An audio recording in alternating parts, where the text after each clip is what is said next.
علیکم ورحمۃ اللہ۔ الیکشن 2024 میں سب سے پہلا انٹرویو محترم المقام واجب القدر واجب الاحترام ڈاکٹر صاحبزادہ ابوالخیر محمد زبیر صاحب کا ہم نے آغاز یہیں سے کیا ہے، اور حضرت نے بہت پیارے انداز سے جو ہے ایکٹیویٹی لے کے چل رہے ہیں۔ سیاسی حوالے سے دیکھیں تو بہترین ایکٹیویٹی ہے، مذہبی حوالے سے دیکھیں بہترین ایکٹیویٹی لے کے چل رہے ہیں۔ ہم نے اب کے الیکشن میں جو ووٹ دینا ہے ایسوں کو دینا ہے کہ جو عاشق رسول بھی ہوں، اور ان کو دینا ہے کہ جنہوں نے ہمارے علاقے میں کام کرایا ہو۔ یہ نہ ہو کہ جنہوں نے ہمیں غربت میں مار دیا ہو اور پھر ہم ان کو ووٹ دے رہے ہیں۔ تو اپنا ووٹ جو ہے سوچ سمجھ کے استعمال کیجئے۔ چلتے ہیں اور ڈاکٹر صاحبزادہ ابوالخیر محمد زبیر صاحب سے آغاز کرتے ہیں کہ حضرت صاحب نے کون سے حلقے سے اپنے کاغذات نامزدگی جمع کرائے ہیں۔ السلام علیکم ورحمۃ اللہ۔ وعلیکم السلام ورحمۃ اللہ وبرکاتہ۔ آپ خیریت سے ہیں؟ ٹھیک ہے، کرم مالک کا شکر ہے، آپ کا چینل خیریت سے ہے؟ جی الحمدللہ حضرت، آپ کی دعائیں تو پھر خیریت ہے۔ اللہ اس کو مزید ترقی دے۔ آمین۔ ماشاءاللہ حیدرآباد کے حوالے سے آپ اچھی خدمات انجام دے رہے ہیں، سماجی، سیاسی، مذہبی، دینی۔ اللہ آپ کو اس کی بہترین جزا عطا فرمائے۔ آمین ثم آمین۔ حضرت صاحب، آپ نے کون سے حلقے سے کاغذات نامزدگی جمع کرائے ہیں؟ حلقہ 220 ہمارا پرانا حلقہ ہے، ٹھیک ہے، جس سے میں کئی مرتبہ کھڑا ہوا۔ الحمدللہ سن 2002 کے اندر الیکشن میں اسی سے الحمدللہ حلقے سے کامیابی حاصل کر کے میں قومی اسمبلی کا ممبر بنا تھا، اور پورے حیدرآباد کے عوام کی نمائندگی کی تھی الحمدللہ اسمبلی کے اندر بھرپور انداز سے۔ تو اسی حلقے سے الحمدللہ میں نے این 220 سے قومی اسمبلی کا فارم بھرا ہے الحمدللہ۔ آج کل اسکروٹنی تھی، اس میں بھی الحمدللہ کامیابی ہو گئی، اور فائنل لسٹ آ گئی ہے، ہمارے کاغذات منظور ہو گئے الحمدللہ۔ ماشاءاللہ، مبارک ہو حضرت، مبارک ہو۔ انشاءاللہ ڈٹ کے الیکشن لڑیں گے انشاءاللہ۔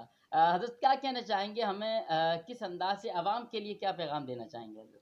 دیکھیے نا، عوام کو تو کچھ سوچنا چاہیے کہ یہاں کے جو پارٹیاں ہیں ان کو آپ نے ایک مرتبہ نہیں کئی مرتبہ آزمایا، اور وہ ہر دفعہ نیا لبادہ اوڑھ کے آ جاتے ہیں، اور کیا نام ہے، مختلف بہانے لے کے آ جاتے ہیں۔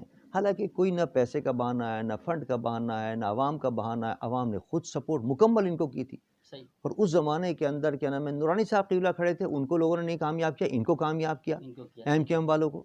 تو اب سوال یہ ہے کہ عوام نے آپ کو ہر طرح کی سپورٹ دی ہے، پیسے کی سپورٹ دی ہے، فنڈ کروڑوں میں نہیں اربوں میں منظور ہو کے آئے بلدیہ ان کے پاس تھی، صوبہ ان کے پاس تھا، قومی اسمبلی کی سیٹیں ان کے پاس تھیں۔ تو سوال یہ ہے کہ انہوں نے کیا کام کیا ہے؟ شہر کھنڈر بنا ہوا ہے، کراچی کا برا حال ہے، جتنے پیسے آتے تھے وہ سارے پہلے لندن پہنچتے تھے، اور اب یہاں تقسیم ہو جاتے ہیں جب سے لندن سے کی لڑائی ہوئی الطاف صاحب سے۔ تو سوال یہ پیدا ہوتا ہے قوم کے اوپر تو نہیں لگا پیسہ، ورنہ وہ جو جتنا فنڈ ملا اس پر تو جو کہا کرتے تھے پیرس بنائیں، حقیقت میں پیرس بن سکتا تھا یہ۔ لیکن سوال یہ ہے نا، شہر کے اندر کوئی لگا نہیں، وہی صورتحال ہے، بیچارے پانی پڑے ہوئے ہیں، نالیاں بھر رہی ہیں، سیوریج ختم ہے، پانی مل نہیں رہا لوگوں کو۔ تو اس صورت کیا نام ہے، طبی سہولتیں نہیں ہیں، تعلیم کی سہولتیں نہیں ہیں، کالج اسکول بند پڑے ہوئے ہیں، جو اسکول کھلے ہوئے ہیں ان کا برا حال ہے، اور جس طرح کی کرپشن چل رہی ہے کیا نام ہے اس صحت کے اداروں کے اندر، ہسپتالوں کے اندر، ڈسپنسری کے اندر، وہ سب آپ کو سامنے ہے۔ تو ظاہر بات ہے قوم کو سوچنا چاہیے کہ ان کو بار بار آپ آزما چکے ہیں، اب جمعیت علماء پاکستان کو آزمائیں۔ اور جمعیت علماء پاکستان میں آپ کو ایک مثال دوں، سن 2002 کے اندر میں منتخب ہو کے گیا، ہم حکومت میں نہیں تھے، ہم نے الیکشن لڑوایا کیا نام ہے، حالانکہ 70 کے قریب ہماری سیٹیں تھیں، اور قومی اسمبلی کے اندر آپ حیران ہوں گے کہ جمالی صاحب کے مقابلے میں ہم نے متحدہ مجلس اسمبلی نے وزیر اعظم کے لیے اپنا بندہ کھڑا کیا جو صرف ایک ووٹ سے آ رہا ہے۔ اتنی پوزیشن تھی ہماری قومی اسمبلی کے اندر، متحدہ مجلس اسمبلی کی۔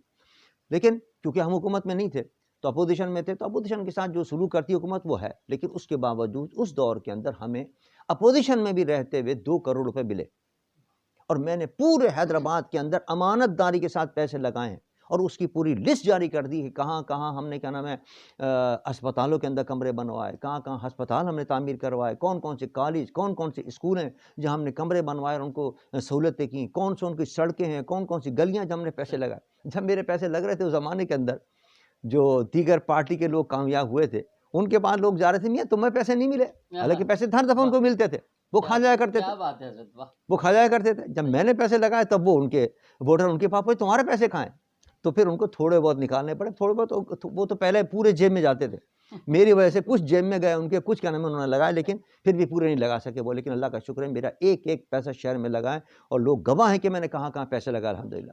تو جب لوگوں نے دیکھا ہے اس چیز کو، تو اب کم سے کم جمعیت علماء پاکستان جس کا نعرہ کیا ہے، مقام مصطفیٰ کا تحفظ، اور نظام مصطفیٰ کا نفاذ، یہ دو ہمارا منشور کے حصے ہیں، اور پورا منشور ہمارے ان دو نعرے کو دو جملوں کے اندر آ جاتا ہے۔ تو لہٰذا جب نظام مصطفیٰ صلی اللہ علیہ وسلم کے لیے ہم کام کر رہے ہیں تو اس ملک کے اندر نظام مصطفیٰ نافذ کرنے کے لیے ہمارا ہاتھ بٹائیں، ہمارا ساتھ دیں۔ آپ دیکھیں صرف شہر کی حالت نہیں بدلے گی انشاءاللہ، اگر قومی اسمبلی کے اندر ہمارے امیدوار زیادہ سے زیادہ کامیاب ہوگا تو آپ دیکھیں پورے ملک کی حالت انشاءاللہ تبدیل ہو جائے گی، اللہ نے چاہا انشاءاللہ۔ ماشاءاللہ، یہی کہ اپنا ووٹ جو ہے ناظرین آپ نے صحیح لوگوں کو دینا ہے اور سوچ سمجھ کر آپ نے دینا ہے۔ انشاءاللہ کل نئے مہمان نئے موضوع کے ساتھ حاضر ہوں گے۔ اجازت دیجیے، السلام علیکم ورحمۃ اللہ، پاکستان زندہ باد۔